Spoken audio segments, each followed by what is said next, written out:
আমরা বিশ্ববিদ্যালয়ে প্রতিষ্ঠা হয়েছে প্রায় 60 বছরের কাছাকাছি। তো আমি যতটুকু জানি বিশ্ববিদ্যালয়ের ইতিহাসে এই ধরনের ঘটনা আগে কখনো এই মাত্রায় ঘটেনি। আমরা সত্যিই মানে আমরা এটা এই ধরনের একটা ঘটনায় আমরা যারা শিক্ষক ছাত্রছাত্রী এখানে আমাদের সবচেয়ে বড় কথা হলো ছাত্রছাত্রীরা পড়তে এসছে এবং আশেপাশের এলাকায় বিভিন্ন আবাসনের যেহেতু আমাদের হলে সংকট আছে ছাত্রছাত্রীরা থাকে।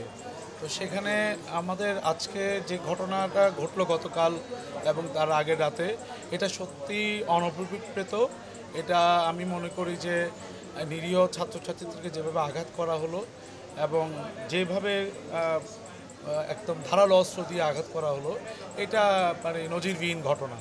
তো আমরা আমরা গতকাল থেকে এবং পরশু রাত থেকে চট্টগ্রাম মেডিকেল কলেজ হাসপাতাল, পার্কভিউ হাসপাতাল, ন্যাশনাল হসপিটাল আমরা আমাদের ছাত্রদেরকে চিকিৎসা দেওয়ার চেষ্টা করছি।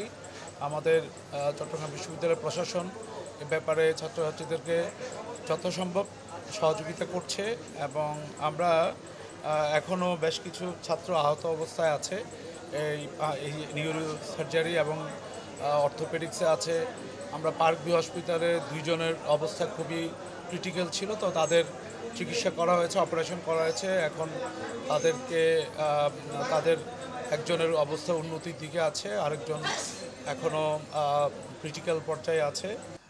আমরা সবাই জানি গতকাল আমাদের চট্টগ্রাম বিশ্ববিদ্যালয়ে ওই এলাকায় যে গ্রামবাসী জুবরা গ্রাম আছে ওই এলাকায় গ্রামবাসীর সাথে চট্টগ্রাম বিশ্ববিদ্যালয়ের ছাত্রদের মধ্যে একটা সংঘর্ষ হয়। ওই সংঘর্ষে প্রায় আমাদের হাসপাতালে চট্টগ্রাম মেডিকেল কলেজ হাসপাতালে প্রায় 50 থেকে 60 জন এখানে রিপোর্ট করে। তার মধ্যে আমরা 11 জনকে ভর্তি দেওয়া হয় এবং 11 জনের মধ্যে 3 জন ডিসচার্জ করে দেওয়া হয়, আর বাকি 8 জন ভর্তি আছে। এর মধ্যে ক্যাজুয়ালিটিতে আছে 2 জন, নিউরো সার্জারি ওয়ার্ডে আছে 3 জন, আর অর্থোপেডিক্স ওয়ার্ডে আছে 3 জন। টোটাল 8 জন এই মুহূর্তে ভর্তি আছে এবং সবাই হচ্ছে আশঙ্কামুক্ত। কারো কোনো ওরকম আইসিইউতে রাখার মতো কোনো রোগী আমাদের এখন এই মুহূর্তে নাই। আর আজকে মনে হয় আরও 2-3টা রোগী ডিসচার্জ হয়ে যেতে পারে।